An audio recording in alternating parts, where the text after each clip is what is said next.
비영교입니다. 잘 들리시죠? 예. 예.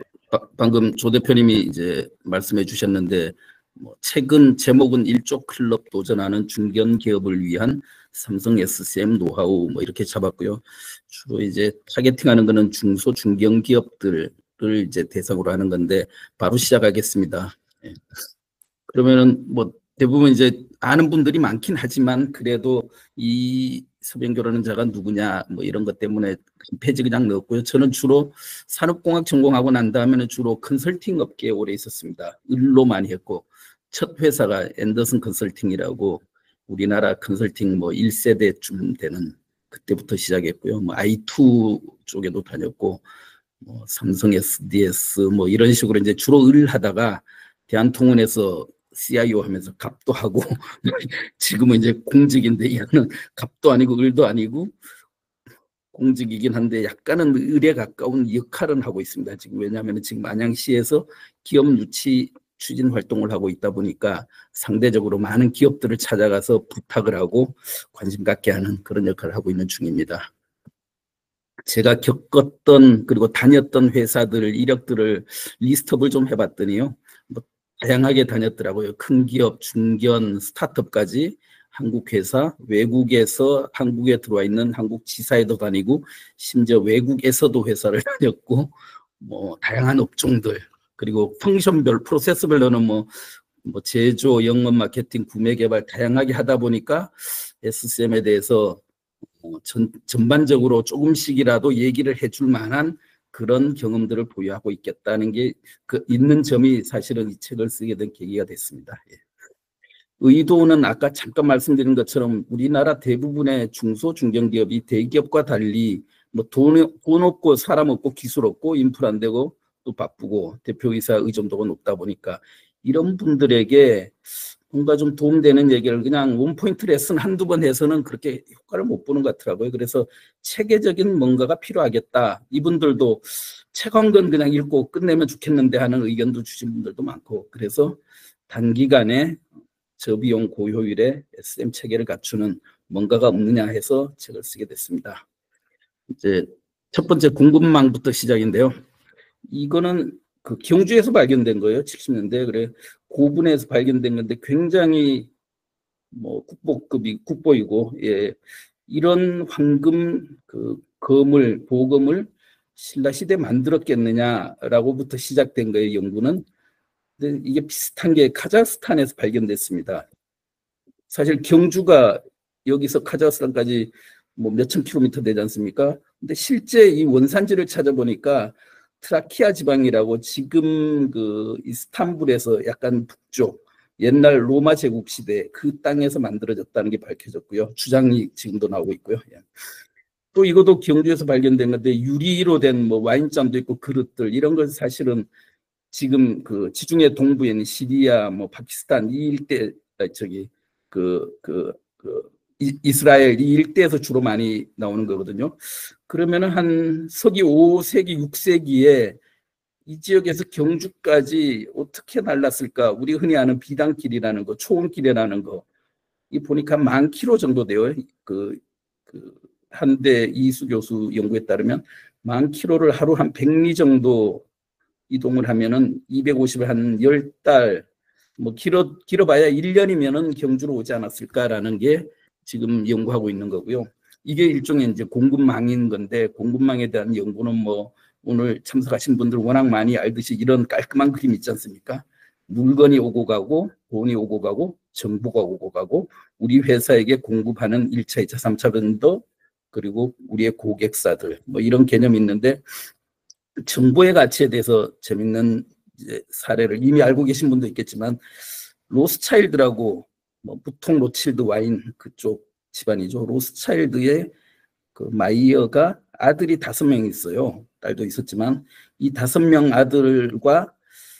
아들을 동시 세계라고 할 수 있는 유럽에 파견을 합니다. 자기하고 장남은 프랑크푸르트에 본거지를 두고 둘째는 오스트리아 비네, 셋째는 런던, 넷째 이태리, 다섯째는 파리에 이런 식으로 은행을 두고 어떻게 보면 글로벌 금융망을 형성했는데 이들이 굉장히 빠른 정보만 당시 세계 최고속 인터넷은 없은 시절이니까 최고속 정적인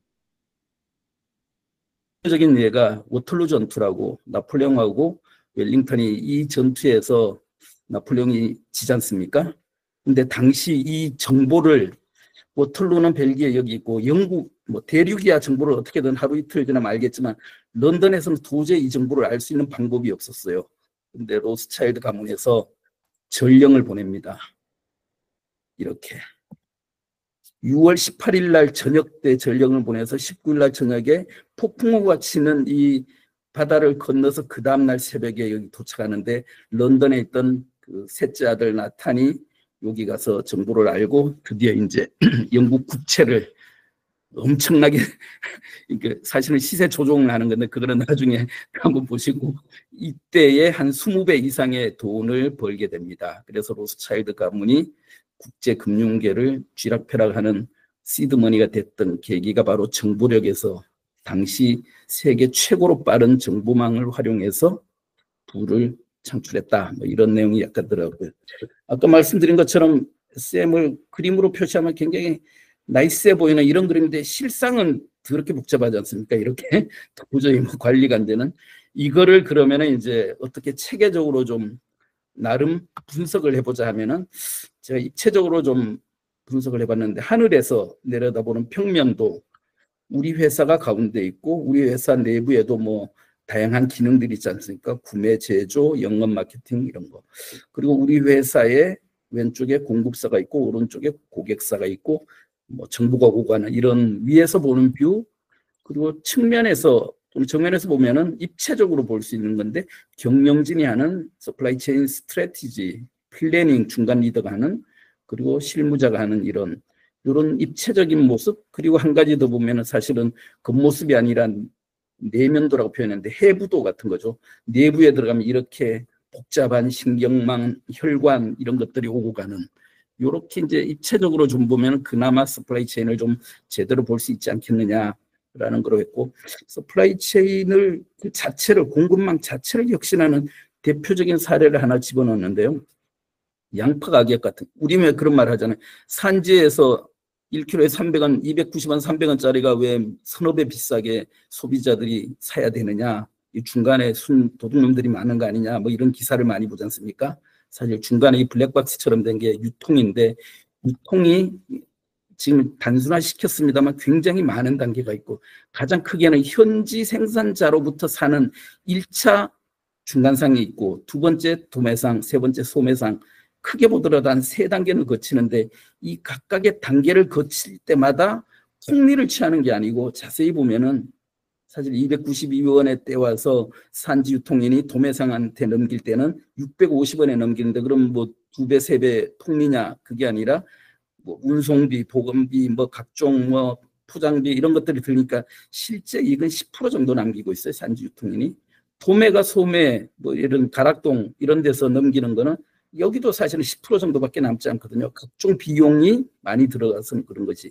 그러다 보니까 소매상이 한 20% 남기고 10%, 20%만 남겨도 292원이 1,400원 정도 키로에 이렇게 풍리를 취하는데 굉장히 재미있는 회사가 있는데 스타트업인데요. SNE 컴퍼니라고 이게 서울신문의 기자분들, 뭐 논설위원 이런 분들이 이제 연구를 하다 보니 중소 상공인들 그리고 실제로 현지의 농산물 하는 농민들 이 둘 사이의 연결고리를 좀 플랫폼화하면은 생산자도 도움되고 소비자도 이익을 보지 않겠느냐 해서 만든 플랫폼인데 원래 출발은 등급외라고 표현하는 못난이 과일 사실 못난이지만 비규격품이에요. 딸기가 너무 커도 사실은 수출할 수 없거든요. 백화점 못 나가고 너무 작아도 문제고 색깔 약간 파란 점이 있어도 안 되고 이런 거를 이제 사실은 못난이 B급도 있지만 비규격품을 거의 뭐 아무리 먹어도 다 못 먹으니까 버리고 쓰레기 처리하고 이러다 보니까 도저히 안 돼서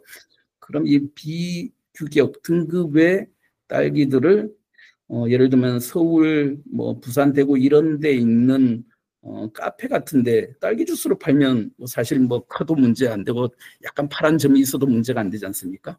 그럼 이렇게 직거래할 수 있는 플랫폼을 만들자 해서 시작한 건데 취지는 굉장히 좋고 또 잘 성공적으로 잘 출범했는데 거기서 머무르는 게 아니라 제가 깜짝 놀란 건 이분들이 인공지능을 활용해서 작황을 예측하고 그리고 가격을 예측합니다.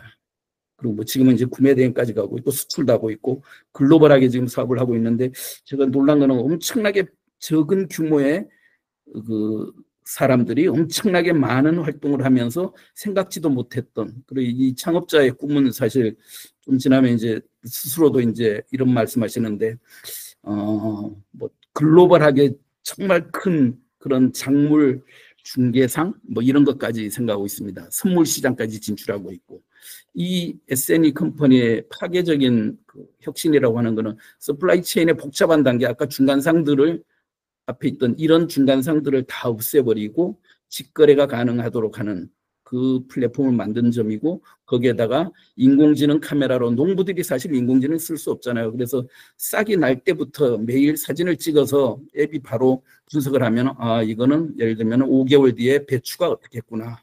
무가 어떻게 했구나. 딸기가 뭐 얼마 정도 가격이 나오겠구나 하는 것까지 할 수 있는 그런 체계를 지금 갖추고 있습니다. 서플라이 체인 매니지먼트는 그냥 저 같은 경우 이제 삼성 쪽 그다음에 CJ 쪽에 오래 하다 보니까 공통적으로 교과서에 나오는 그런 정의와 약간 다르게 비슷하긴 하지만 이렇게 파란색으로 강조를 했습니다. 서플라이 체인을 관리하는 거는 경영 활동이고 경영 그 자체다라고 이제 하니까 그러면은 이제 서플라이 체인 매니지먼트가 뭐냐는 질문은 경영이 뭐냐는 질문으로 환원되는데 경영은 뭐 이제 삼성에서 흔히 뭐 8대 프로세스, 4대 메가 프로세스 이럴 때 개발부터 판매 서비스까지 그리고 경영 관리까지 있는데 여기에 크로스 펑셔널 이런 펑셔널한 거에 크로스 펑셔널한 것들이 좀 있습니다. 뭐 SNOP나 CPFR 같은 이런 거를 그러면은 MEC하게 체계를 좀 잡아보자. 왜냐하면 제가 뭔가로 틀을 잡아야 되지 않습니까? 책이라는 게 그러다 보니까 챕터 1은 뭐가 들어가고 2는 뭐가 들어가고 할 때 겹치지 않고 빠지지 않도록 A부터 Z까지 다 넣기 위해서 이런 체계를 좀 잡았고요. 뭐 스스로 자랑하자면 이때까지 서플라이 체인 매니지먼트에 대한 교과서 또는 책 중에 양은 방대하고 깊이도 굉장히 깊을 수 있으나 한두 가지 빠진 게 있거나 또는 물류 쪽 책자는 많고 구매 쪽만 다루는 것도 있고 생산 계획에 관계되는 거는 좀 더 많고 마케팅 책이 있고 뭐 이런 식으로 돼 있는데 각 분야에 포커스를 많이 뒀는데 이 전체를 다 다룬 거는 아마 처음이지 않을까라고 이제 스스로 자부를 하고 있습니다. 생산 전략에 대한 건데요. 뭐 이거는 워낙 뭐 컨설팅 하신 분들은 워낙 잘 아시겠지만 주문 생산하느냐 뭐 예측 생산하느냐 이건데 사실 그 핵심이 리드 타임에서 결정되는 거지 않습니까? 고객이 주문하고 나서 얼마나 오래 기다려 주느냐. 뭐 주문하자마자 바로 나는 지금 뭐 물건을 가져갈래 그러면 make to stock으로 해야 되는 거고 뭐 좀 기다려 줄래 그러면 assemble to order나 make to order 또는 조선소가 대표적인데 주문하고 나서 3년 뒤에 가져갈게 이러면은 뭐 엔지니어 투 오더 이런 것도 가능하고요. 그러다 보니까 이제 연구한 게 서플라이 체인 매니지먼트라는 용어가 나오기 훨씬 전에 벌써 이미 포스포먼트 뭐 우리 컨설팅 할 때 많이 쓰지 않습니까? 가장 대표적으로 이제 베네통 같은 경우 제가 이제 미국에서 VF라는 회사가 뭐 옷도 만들고 신발도 만들고 가방도 만들고 이런 데인데 그런 만드는 그 대표적인 공정이 바로 다이컷소 이 순서로 하거든요. 염색하고 그다음에 재단하고 가봉하는 봉제하는 건데 그 베너통이 대표적으로 이제 일단 염색하기 전에 컷소부터 그 물건을 만들어 놓고 그레이지라고 표현하는데 이게 이제 그레이 색깔하고 베이지 색깔 그러니까 색상이 없다는 얘기죠. 회색 계열로 원단만 들고 있는 거죠. 이걸 그러니까 옷을 만든 그다음에 고객 반응 보고 시장 반응 봐서 염색을 하다 보니까 보통 이제 한 6개에서 9개월 정도 걸리는 리드 타임이 5주 만에 되더라. 물론 자라 같은 경우는 요즘 뭐 15일 만에 신제품이 계속 나오고 있긴 하지만 당시만 해도 포스포먼트 전략으로 베네통이 압도적인 SM 성과를 냈다 하는 게 생산 지연에 관련된 거고 지금 저는 이제 공간적 지연이라고 이제 교과서에 나오는 스페이셜 포스포먼트 그러니까 물리의 지연인 거죠. 예를 들면은 공장이 안성에 있으니까 안성 전주, 부산 이렇게 세 개의 CDC와 RDC가 있는데 전국이 총 예를 들면 수요가 40톤이면은 이렇게 배치를 하겠죠. 안성에 25톤, 뭐 전주에 5톤, 부산에 5톤. 근데 수요가 그렇게 안 나오고 전체 총량은 여전히 40톤이더라도 부산은 뭐 재고는 10톤 있는데 수요가 6톤밖에 안 되고 전주는 재고는 5톤인데 수요가 8톤밖에 안 되면은 사실 부산에서 전주로 3톤 싸줘야 되지 않습니까? 그리고 남는 건 안송으로 다시 백십해야 되고 십백해야 되고 또는 뭐 부산하고 전주 사이에 네트워크가 없는 그런 회사 같으면 부산에서 안성으로 보내서 안성에서 다 수전 이런 식의 그 물류비가 엄청 들다 보니까 인벤토리 풀링을 해야 된다. 이게 사실은 포스트몬트 전략이고 물류 지원이고 공간적 지원 전략인 거죠. 수요에 대해서 제가 여기 쓴 거는 뭐냐면은 실제 이런 거를 다루었는데 오늘 시간이 40분밖에 안 되니까 어떻게 보면은 그냥 굉장히 짧은 시간에 다 다룰 수는 없어서 요 중에 몇 가지만 다룰 거고요. 실제로는 뭐 몇 시간 걸릴 것 같습니다만 오늘은 하여튼 40분 안에 끝내기 위해서 간단하게 하겠습니다. 예측이 제일 먼저인데 예측하고 이거 한 페이지 더 넘어. 예측은 경영의 시작이고 왜 예측을 하느냐? 계획을 수립하기 위해서 하는데 예측하고 계획은 천지 차이다라는 걸 계속 강조를 하고 있고요. 왜냐하면 예측은 운이 좋으면 맞을 수도 있고 뭐 틀려도 어쩔 수 없는 거고 계획은 운이 좋거나 나쁘거나 반드시 달성해야 되는 목표이고 임직원과 주주들에게 하는 약속이다. 계획은. 그래서 우리 흔히 예측, 계획 두 가지를 구분하고 거기에다 실제로 나중에 실적이 나오는데 우리 흔히 말하는 수요, 디맨드라는 거하고 판매, 세일즈라는 거를 섞어서 많이 쓰지 않습니까? 근데 사실 구별해 볼 필요가 있는데 예측은 뭐 수요 예측하기도 하고 판매 예측하는데 사실 수요 실적이라는 말은 거의 안 쓰지 않습니까? 근데 수요 예측의 정확도라는 표현은 많이 쓰는데 예측을 하고 실적이 나와야 정확도를 측정하잖아요. 측정할 수가 없는 걸 사실 측정한다고 우기고 있는 건데 실제로는 우리는 판매 예측하고 판매 실적을 비교해서 판매 예측의 정확도를 수요 예측 정확도입니다라고 표현하는 것일 뿐인 거죠.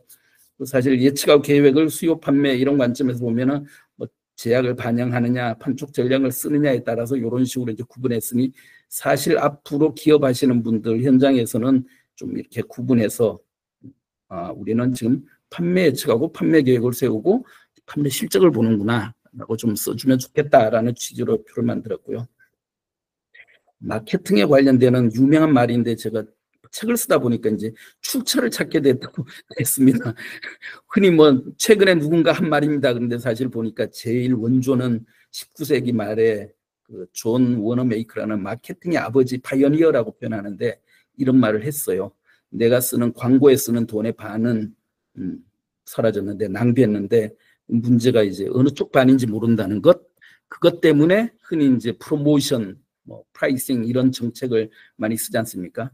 삼성에서 했던 게 수요 유도라고 이제 용어를 표현했는데 당시에는 디맨드 쉐이핑 프로젝트를 했었던 겁니다. 그래서 가격이나 판촉 전략을 통해서 마케팅 활동하는 이 프로젝트를 했는데 뭐 도식화점이 이런 거예요. 원래 베이스라인에서 시즈널러티나 이벤트, 그다음 프라이싱 효과, 프로모션 효과로 이렇게 플러스 효과와 경쟁사가 또 플러스 하면 우리는 마이너스 그 효과가 있지 않습니까? 그래서 넷 이펙트를 이렇게 따지는 거를 모형화했는데 굉장히 복잡한 그 통계 모형도 돌리고 과거 몇 년치 데이터를 다 분석하고 뭐 이런 식으로 가격의 영향, 뭐 신용 마진의 영향, 진열 점포, 진열 위치 뭐 이런 것까지 다 감안해서 만든 이런 사례를 좀 넣었습니다. 재고에 대해서도 상당히 복잡한 할 얘기. 저 옛날에 학교 다닐 때 재고만 한 학기 수업을 배울 정도로 복잡한 건데 재고가 중요한 거는 사실 수요 공급은 눈에 잘 안 보이는 건데 재고는 바로 눈에 보이는 즉 공급망이 잘 돌아가는지 문제가 있는지를 보여주는 바로미터이고 시금석, 경영 상태를 보여주는 시금석이기 때문에 재고로 분석하면 그 회사 상태를 쉽게 파악할 수 있지 않습니까?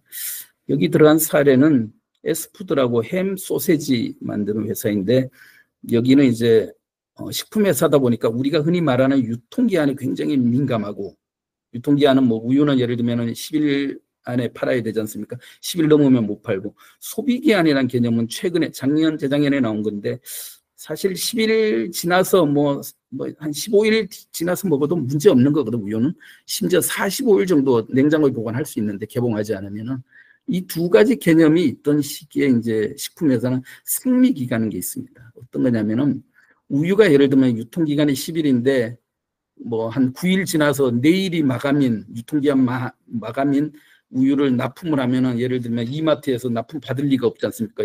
오늘 못 팔면 내일은 뭐 폐기해야 되네. 큰일 난, 아이, 나 안 받아. 이럴 거를 사실은 상미 기간이라는 개념으로 해서 납품 조건으로 사용하고 있거든요. 그러다 보니까 S푸드는 상미 기간이 지나면 납품을 못 해요. 상미 기간도 같은 그 소세지라도 냉동하는 거는 훨씬 길고 냉장하는 좀 짧고 상온은 뭐 거의 바로 나가야 되고 그다음에 이마트로 나가는 거하고 롯데마트 나가는 게 기간이 약간씩 달라요.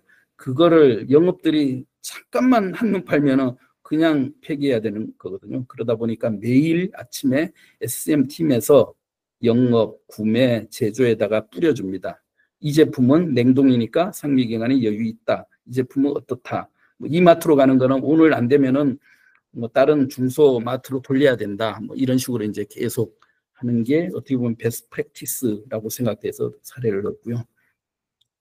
결품은 재고가 문제인 것처럼 결품도 상당히 문제지 않습니까? 사실 결품이 뒤에 나오겠지만 더 문제라서 재고에 대해서 신경 쓰는데 결품에 대한 가장 방대한 연구, 제가 읽어본 논문이나 뭐 교과서 보면 제일 방대한 게 바로 콜로라도 대학교의 그룬 교수인데 그 전에 나와 있던 뭐 많은 연구 결과에다가 본인들 연구팀이 또 굉장히 많은 전 세계 29개국 뭐 7만 명 이상을 이제 조사를 해서 만든 건데 사실 결품이 나면 뭐 딴점 프로 가든가 30%, 26%한 6, 70%가 다른 브랜드로 결국 이제 판매 실기가 일어나는 게 이 정도고 그나마 우리 회사의 다른 브랜드 대체제를 하는 게 한 20% 정도 되고요.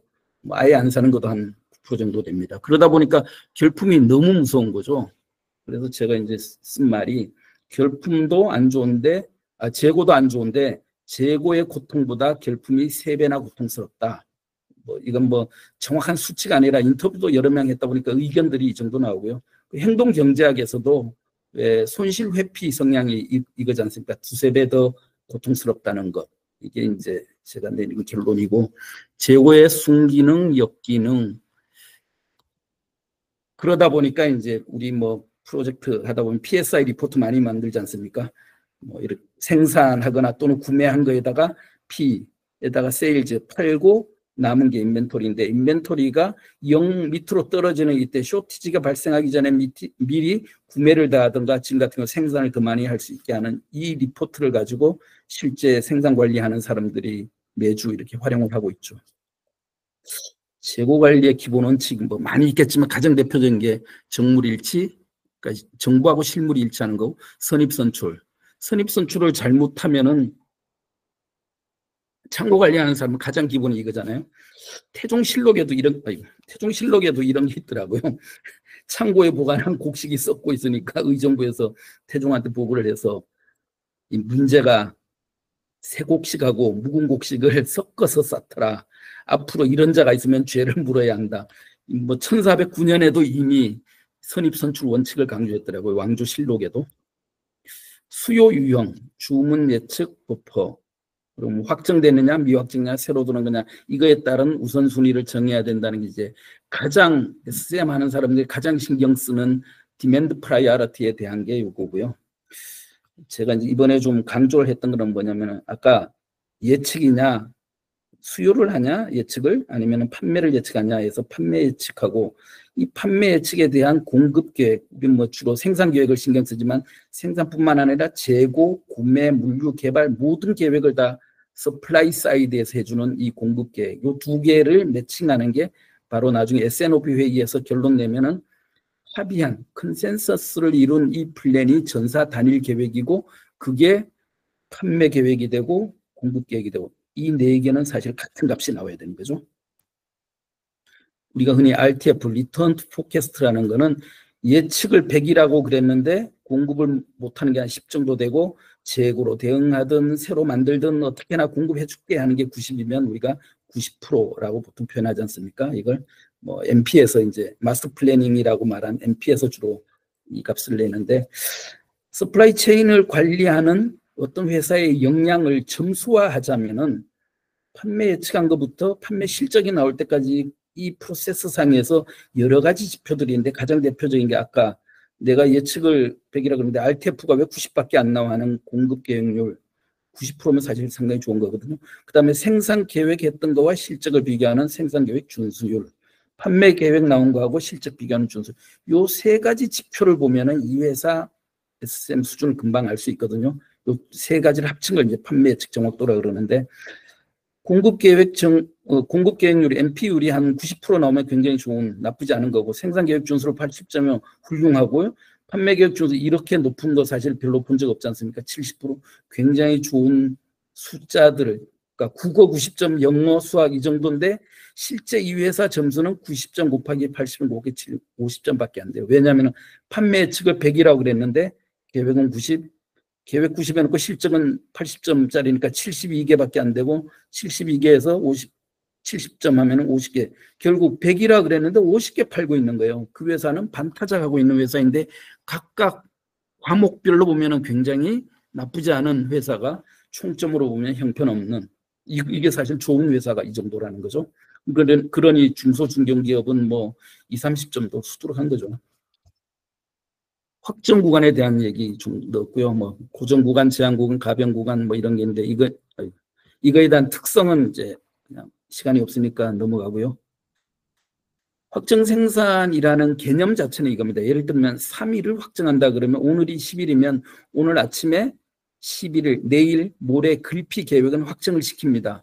그러면 이제 오늘 오후쯤에 뭐 누가 사장님한테 전화해서 긴급하게 뭐 주문이 들어와요. 그러면은 내일 못 주고 모레도 글피도 이건 확정됐으니까 아무리 뭐 높은 분이 사장 친구분이 주문 내도 14일 날 드릴게요 하는 게 그 확정 체제이고요. 생산이 서로 차질이 돼도 뭐 어떻게 하는 게 아니라 내일 어떻게 하는 게 아니라 14일에 계획 반영하는 이런 게 확정 생산 체제인데 큰 기업이나 작은 기업이나 너무 무서워하죠 이걸. 근데 그렇게 하지 않으면 사실 제대로 관리가 안 되는 건데. 구매 쪽입니다. 구매는 원가를 결정하고 원가는 당연히 손익을 결정하고, 뭐 우리 흔히 이런 말 많이 쓰지 않습니까? 컨설팅 처음 시작할 때 구매비 1원 절감하면 이익이 1원인데 뭐 영업은 아무래도 예를 들면 영업이 10%더 해봐야 뭐 얼마나 하겠어요. 매출 10%도 올려봐야 영업이익이 예를 들면 뭐 15억 정도 느는데, 왜냐면 영업이익률이 요 정도 했으니까.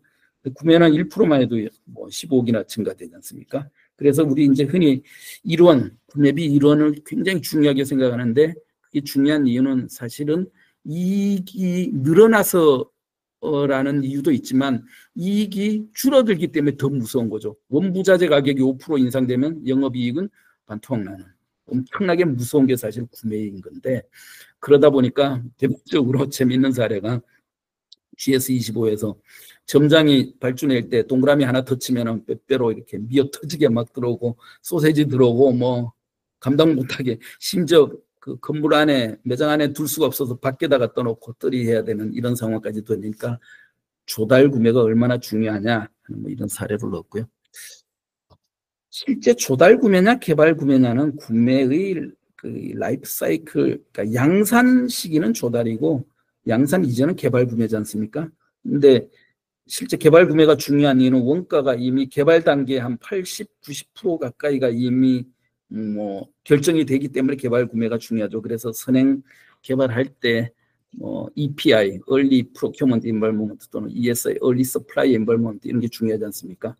그리고 전략 구매는 약간 다른 관점에서, 그러니까 조달 개발 전략은 사실 MEC한 관점은 아니고 약간 다른 관점에서 뭐 예를 들면은 새로운 기술을 가진 기업이 어디에 있는지 새로운 그 공급사 발굴하는 거, 카테고리 매니지먼트 패널 이런 것들 내고하고 컨트롤하는, 그리고 업체 평가하는 이런 게 이제 전략 구매 영역이고, 요즘은 이쪽에 굉장히 집중을 하죠.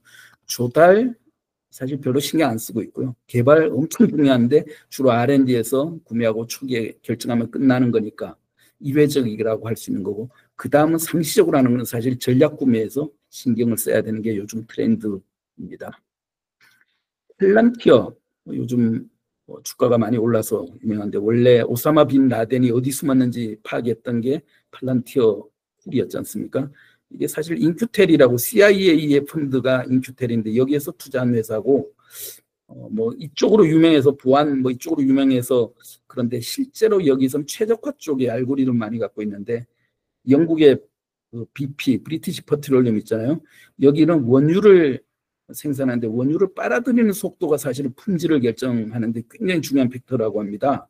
그래서 이 회사 솔루션으로 최적 속도를 결정했는데 채굴 원가를 엄청나게 반 이하로 떨어뜨린, 배럴당 14달러를 6달러 이하로 떨어뜨린 굉장히 효과적인 최저가 툴이고, 그다음에 자재 발주 구매조 이거, 그다음에 인력 투입의 시점을 최적화하는, 뭐 예를 들면 발전소 건설하거나 뭐 원자력 발전소 같은 거 댐을 건설하는 EPC에서 굉장히 효과를 보는 이런 툴이 있는 사례가 있고요. 메이크오바이는 뭐 구매의 가장 베이직한 결정, 의사결정이고, 이러한 경우에 예를 들면 구조가, 어떤 제품의 구조가 모듈 구조냐 통합되어 있으면 사실 외부 조달하기 쉽지 않고, 모듈러라이즈 되어 있으면은 그나마 좀 가능한 거고, 그다음에 내가 전문 지식을 갖고 있느냐 아니면 공급사가 전문 지식을 갖고 있느냐. 공급사에 의존을 해야 되면 좀 위험하죠, 조달하게. 근데 내가 전문 지식을 갖고 있는데 다만 나는 캐파가 부족해, 그런 경우에 공급사의 캐파를 쓰면 되겠네 할 때 모듈 구조이고 공급사 캐파를 활용할 때 사실은 구매하기에 최적인 조건이 되는 거죠. 크라이진 매트릭스는 워낙 뭐 업체 평가할 때 많이 쓰는 거니까 여기는 좀 복잡해서 그냥 뭐 이런 게 있습니다 정도 했고요. 그다음에 CR, 우리 흔히 말하는 코스트 리덕션, 빡질러서 가격 다운시키는 CR과 밸류 엔지니어링, 밸류 엔지니어링 가치공학으로 표현하는데 사실은 이거는 뭐 최근 들어서 많이 이제 쓰고 있는데, 아직도 업체 관점에서, 중견기업 관점에서 대기업을 바라보면은 그냥 구매 담당자가 사장 오라 그래 갔더니 뭐 을 어떻게 해줄 테니 깎아줘, 뭐를 어떻게 안 그러면 뭐 끊을 거야 거래를, 뭐 이런 식의 협박에 더 익숙한 관행이 아직도 살아 있는 거죠. 물류 쪽은 뭐 워낙 이 지금 그 오늘 참여하시는 분들 전문가들이 많으시는데, 물류, 제가 보는 물류는 시공의 제약에 대응하는 게 물류인데, 프릭션 오브 스페이스 뭐 이런 용어 많이 쓰지 않습니까? 공간의 이런 껄끄러움, 마찰, 시간의, 그래서 공간의 제약을 극복하는 게 운송이고 시간차를 극복하는 게 보관이다.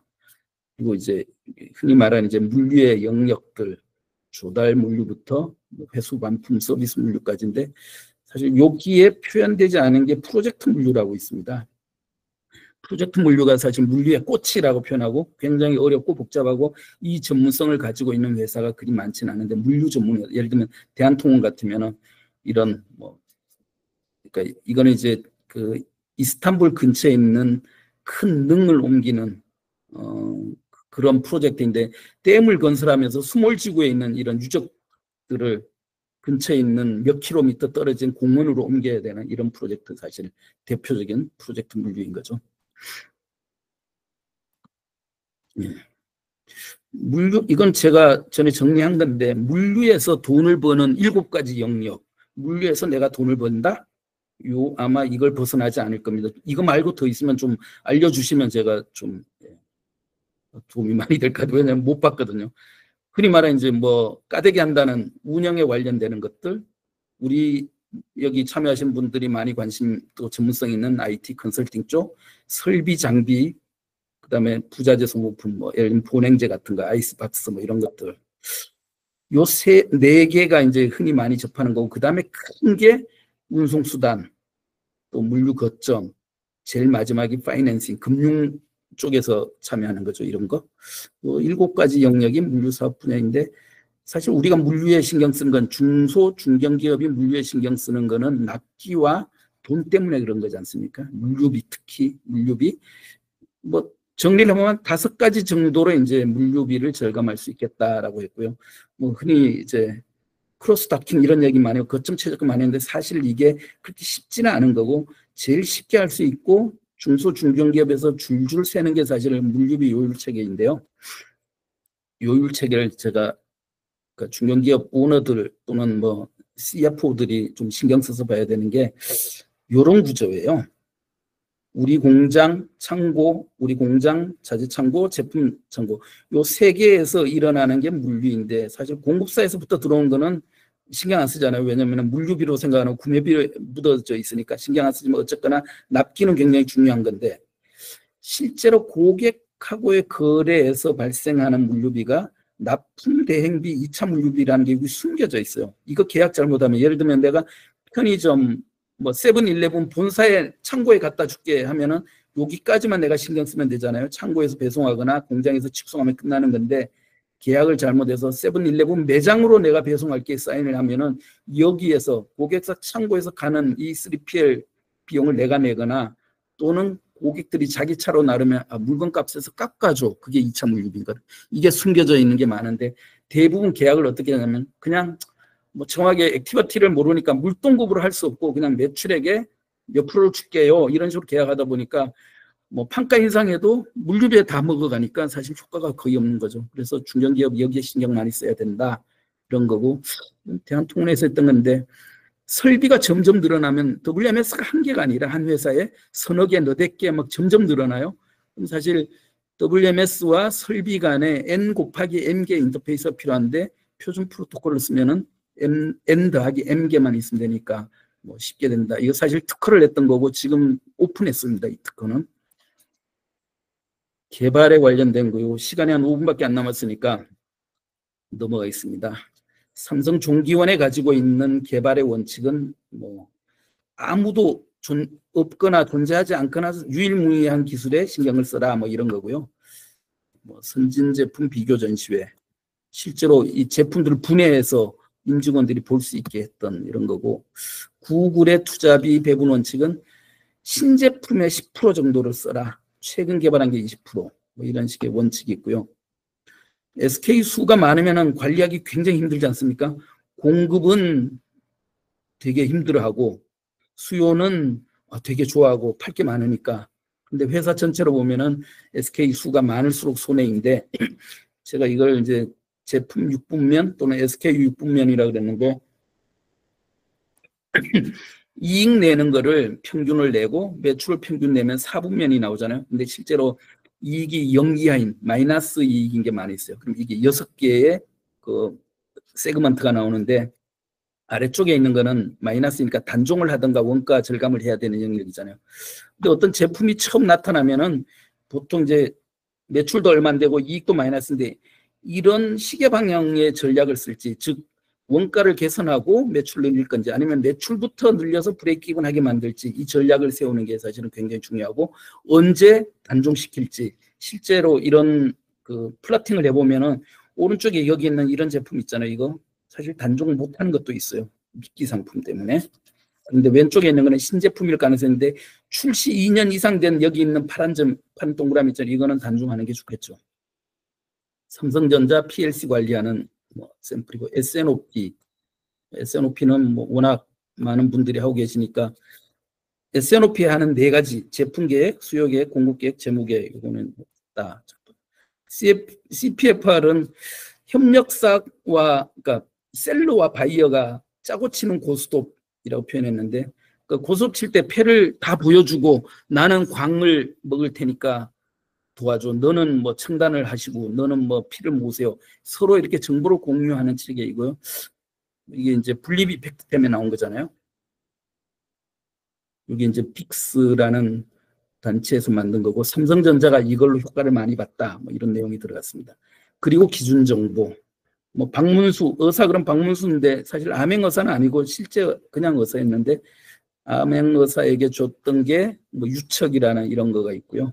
자로 도량형 시간이 없어서 제가 그냥 넘어가는데 열차 궤간이 표준 궤간은 1.435m예요. 협계는 반밖에 안 되는데 이게 처음 나온 게 사실 영국에서 나온 건데 영국에서 이제 스티븐슨이 기차 폭을 왜 그 정도로 했냐 보니까 로마 시대 길 사이즈가 딱 그거였거든요. 로마 말 엉덩이 사이즈가 지금 현재 기찻길 사이즈고 그래서 터널을 거쳐가는 인공위성 로켓 운송에 지장을 주니 인공위성의 크기를 무한정 키울 수는 없다. 뭐 이런 내용을 좀 넣었고요. 리스크 관리. 여기 재밌는 얘기가 있는데 7 플러스 마이너스 2라는 얘기가 많습니다. 이게 이제 논문인데 조지 밀러 교수의 논문인데 이 논문을 가지고 예를 들면 어떤 회사 대부분 회사가 뭐 7단계에서 10단계 정도 되잖아요. 근데 각각 7명의 직속 부하를 둔다고 치면은 뭐 사장 7명, 부사장 49명 이런 식으로 다 하면은 4,700만 명 우리나라의 인구를 한 회사에 때려 넣을 수 있을 정도로 사실 너무 단계가 많은 거죠. 보통 한 뭐 1000명 정도 되면 여기 5단계 정도만 있어도 충분하다. 뭐 이런 얘기고, 이거는 재밌는 거니까 그냥 말씀드리면은 2차 대전 때 전투기 총탄 맞고 뭐 죽은 것도 있고 돌아온 것도 있는데, 돌아온 비행기를 분석해 보니까 총탄 자국이 이렇게 날개, 동체 이런 데 많이 있는 거예요. 그래서 여기에다 그러면 철판을 더 떼면 되겠네. 라 그랬는데 그 와일드 박사는 야, 이게 보이는 데이터 말고 보이지 않는 데이터, 미싱 데이터, 즉 왜 조종석이나 뭐 또는 엔진에는 왜 총탄 자국이 없을까? 아, 거기는 맞고 못 돌아왔나 보다, 죽었나 보다. 그래서 이런 게 미싱 데이터, 히든 데이터의 중요성을 강조한 뭐 이런 내용도 좀 넣었습니다. 이제 마지막이고요. 워낙 방대한 내용 전체잖아요. A부터 Z까지 SM 전체고 경영진이 읽어야 되니 어려우면 안 되고 쉬워야 되고 재미있어야 되고 뭐 사례도 많아야 되고 이러다 보니까 좀 쓰기는 좀 배웠는데, 어쨌거나 뭐 많은 책들 80편 이상의 책, 그리고 180개 이상의 기업들, 좋은 사례든 나쁜 사례든 오늘 잠시 뒤에 발표하시는 BI 매트릭스 배영근 대표님 인터뷰했고요. 뉴로코와 윤영민 대표 한번 만나서 그런 사례도 있고 다른 기업들 사례도 있고요. 하면서 이런 책을 만들었으니 나중에 주변에 서플라이 체인 매니지먼트에 대해서 뭔가 좀 체계적인 자료가 필요하다 그러면 이 책을 참고하시면 좋겠다라는 의견을 드리고 마치도록 하겠습니다. 이건 신문기사 나온 거고요. 마치겠습니다. 예, 서단장님. 예. 예, 발표 감사드리고,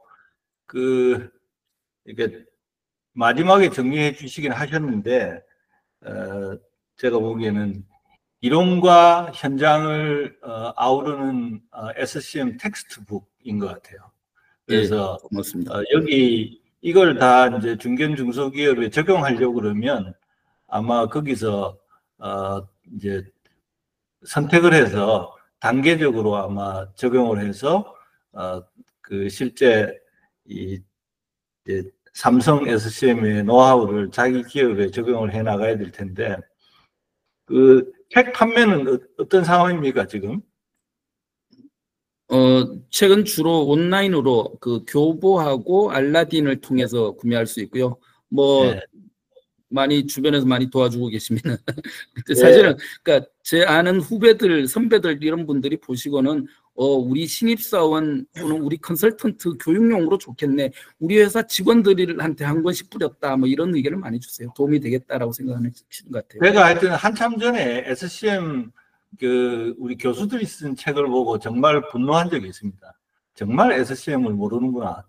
어떻게 이렇게 SCM을 정의를 하지? 정의부터 틀렸던 경우를 보고 이제 개탄을 했는데, 사실은 이론과 현장을 그리고 다양한 산업에 적용했던 그런 경험으로 정리해서 우리 서 박사님 책이 텍스트북으로 SCM 하는 사람들한테 채택이 돼야 될 것 같습니다. 그리고 아마 이걸 적용하는 거에는 서 박사님의 자문, 뭐 컨설팅, 코칭 이런 것들이 많이 필요할 것 같은데, 그럴 때 이제 책 읽고 서 박사님한테 연락하고 요게 이제 순서일 것 같습니다. 하여튼 발표 감사드립니다.